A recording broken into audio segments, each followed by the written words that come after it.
आणि आता नजर टाकणार आहोत महत्त्वाच्या 100 घडामोडींवर महाफास्ट 100 मधून।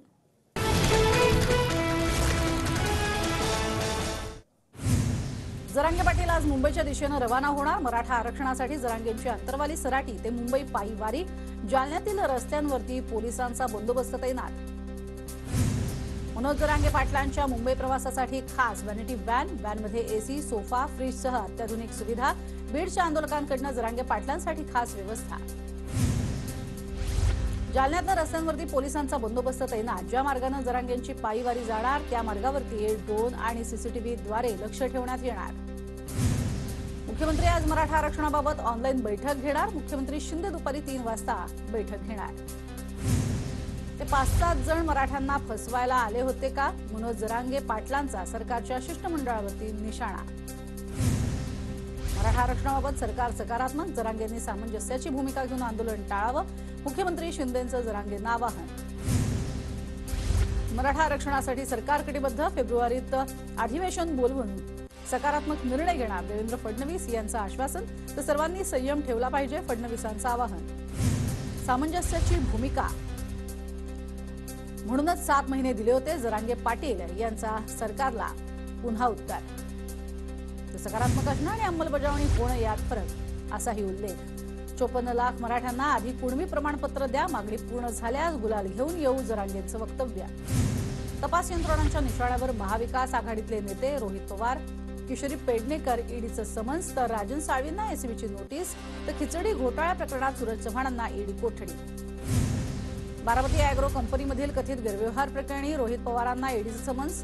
बुधवारी चौकशीला उपस्थित राहण्याचे आदेश।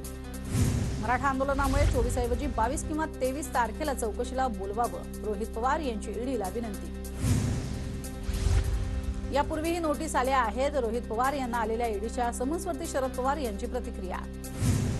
ईडी संस्था केंद्र सरकारच्या अखत्यारीत येते। तथ्य नसेल तर काही अडचण येत नाही। मला देखील आयकर विभागाची नोटीस आली होती। रोहित पवारांना आलेल्या ईडी समन्सवरून अजित पवारांची प्रतिक्रिया। सरकार विरोधात बोललं की ईडी, सीबीआय, आयटी लागते। एकदा भाजपच्या वॉशिंग मशीनमध्ये गेलं की अडचण नाही। सरकारी यंत्रणांच्या कारवाईवरून खासदार सुप्रिया सुळेंची भाजपवर टीका। ठाकरे गटाच्या किशोरी पेडणेकरांना ईडीचं समन्स। गुरुवारी चौकशीसाठी हजर राहण्याचे आदेश। कोरोना काळातील कथित बॉडी बॅग प्रकरणात पेडणेकर अडचणीत। मला अद्याप ईडीचं कुठलंही समन्स आलेलं नाही। आल्यास चौकशीसाठी जाणार। पेडणेकरांची माहिती। तर मी कुठलाही गुन्हा केलेला नाही। आम्हाला ज्या अग्निकुंडात उभं केलं आहे ते सहन करू। पेडणेकरांची प्रतिक्रिया। गुन्हा दाखल केला आहे। मला केव्हाही ते अटक करू शकतात। वरिष्ठांच्या आदेशानंतर पुढील कारवाई होईल एसीबीनं सांगितलं। राजन साळवींची माहिती। मविया नेत्यांवर सूडबुद्धीनं कारवाई। भाजप शिंदे गटात जाण्यासाठी नेत्यांवर दबावतंत्र। मात्र आमचे नेते लढतायत। आदित्य ठाकरेंची प्रतिक्रिया। मवियाच्या नेत्यांना जेवढा त्रास दिला जाईल तेवढ्या ताकदीनं मविया ही भाजप आणि गद्दारांचा मुकाबला करेल। अंबादास दानवेंचा भाजप आणि शिंदे गटावर जोरदार हल्लाबोल।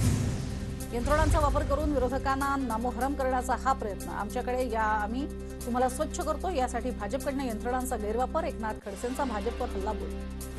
विरोधकांना संपवण्याचा प्रयत्न हा विरोधी पक्षाचा नेहमीचा डायलॉग। तुम्ही शेण खाल्ल्यावर ईडीनं गप्प बसायचं का? भाजप आमदार राम गदमांचा विरोधकांवर हल्लाबोल।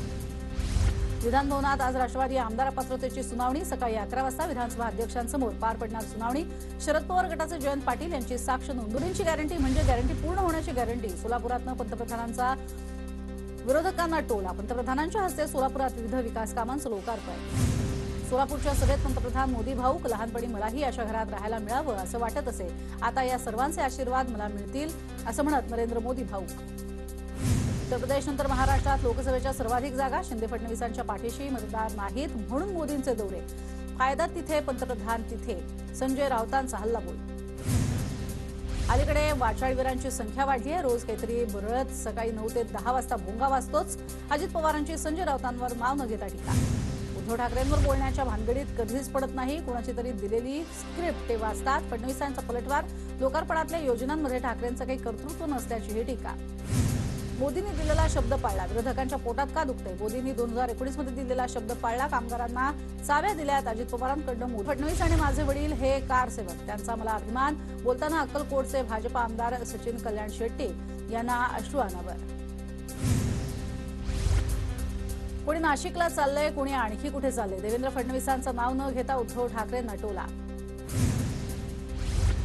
रामाच्या अस्तित्वावर काही लोकांनी प्रश्न उपस्थित केले. प्रश्न विचारणारे लोक आता कुठल्या तोंडाने अयोध्येला जाणार? फडणवीसांचं नाव न घेता काँग्रेस आणि उद्धव ठाकरेंवर टोला. संघर्ष करणारे दुसरे होते आणि लाभ घेणारे तिसरेच. भाजलेली भाकरीच ते लोक आता खात आहेत. राम मंदिरावरनं उद्धव ठाकरेंचा हल्लाबोल. आम्ही नाही तर त्यांनीच आमची साथ सोडल्याची ही टीका. बँकांमध्ये तरुणांना संधी दिली पाहिजे. वयस्कर लोक संधीच देत नाहीत. दादांचा पवारांना अप्रत्यक्ष टोला. आम्हाला मुख्यमंत्रीपद नको, गाडी बंगला नको, आम्ही फक्त जनतेचं प्रेम घेणार आहोत, हीच खरी संपत्ती. फडणवीसांची प्रतिक्रिया. राजस्थानचे माजी मुख्यमंत्री अशोक गेहलोत यांनी मातोश्रीवरती उद्धव ठाकरेंची घेतली भेट. दोघांमध्ये जागा वाटपासंदर्भात चर्चा. गेहलोत इंडिया आघाडीमध्ये जागा वाटप समितीचे समन्वयक. मुख्यमंत्री योगी आदित्यनाथ यांना जीवे मारण्याची धमकी. दहशतवादी पन्नूने पाठवला ऑडिओ मेसेज. राम मंदिराच्या कार्यक्रमात त्यांना कोणीही वाचू शकणार नाही अशी धमकी.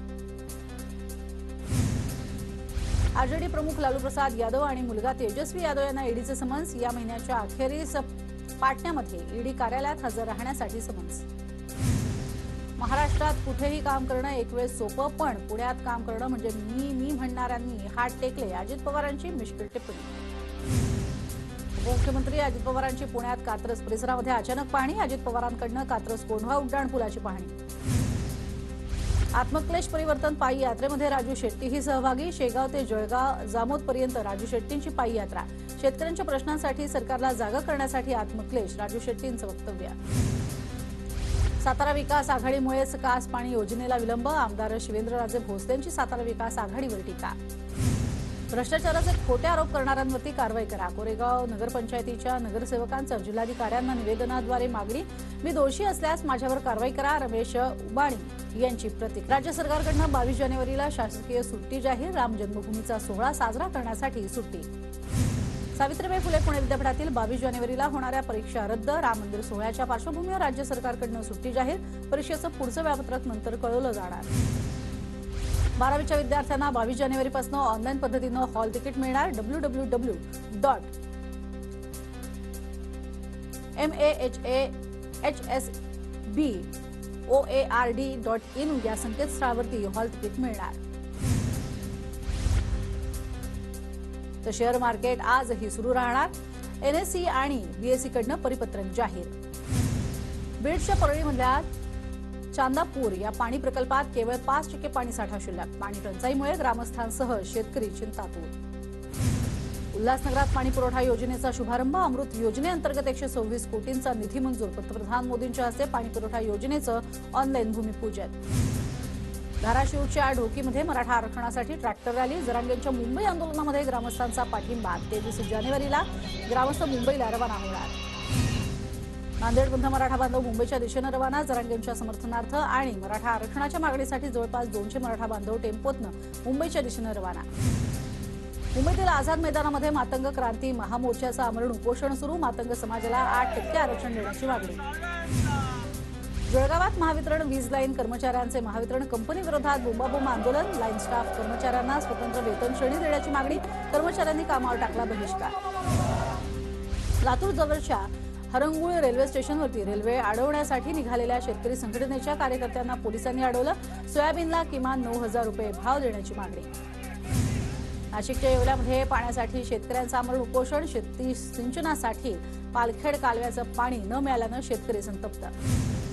जळगावात महावितरण वीज लाईन कर्मचाऱ्यांचे महावितरण कंपनी विरोधात बोंबाबोंब आंदोलन. लाईन स्टाफ कर्मचाऱ्यांना स्वतंत्र वेतन श्रेणी देण्याची मागणी. कर्मचाऱ्यांनी कामावरती टाकला बहिष्कार. मुंबईच्या वर्सोवा भागात 3 दिवसीय कोळी सी फूड फेस्टिवलला सुरुवात. कोळी समाज बांधवांकडून कोळी सी फूड फेस्टिवलचं आयोजन. खासदार संजीव नाईक यांच्याकडनं मुंबई, ठाणे आणि मीरा भाईंदर परिसरात 25,000 किलो लाडूंचं वाटप. अयोध्येतील श्रीराम प्रतिष्ठानच्या उत्साह शिगेला. नाईकांकडनं लाडूंचं वाटप. राम मंदिर सोहळ्यानिमित्त ठाण्याच्या अंबरनाथमधील बाजारपेठा सजल्या. राम भक्तांची बाजारपेठेत गर्दी. जळगावमध्ये 22 जानेवारीला तब्बल 50,000 घरांमध्ये बुंदी प्रसादाचं वाटप. राम भक्तांकडनं 3,000 किलोच्या बुंदीचं वाटप. अमरावतीमध्ये राणा दाम्पत्यानं आपल्या निवासस्थानी रेखाटले जय श्रीरामची घोषवाक्य. शिवप्रतिष्ठानच्या अभिनव उपक्रमाचे राणा दाम्पत्यांकडनं कौतुक. जळगावातील हॉटेल व्यावसायिकांचा अनोखा उपक्रम. हॉटेलमध्ये छायाचित्रांच्या माध्यमातून ग्राहकांसमोर उलगडला जातोय प्रभू रामाचा इतिहास. धुळे शहरातल्या राम मंदिरावरती विद्युत रोषणाई. 22 जानेवारीच्या श्रीराम प्राण प्रतिष्ठापना सोहळ्यानिमित्त शहरातील अनेक मंदिरांवर आकर्षक रोषणाई. सांगलीच्या मिरजेत 50 बाय 100 फुटांची साकारली श्रीरामाची रांगोळी. आकर्षक अशी रामाची रांगोळी पाहण्यासाठी नागरिकांची मोठ्या प्रमाणात होतीये गर्दी.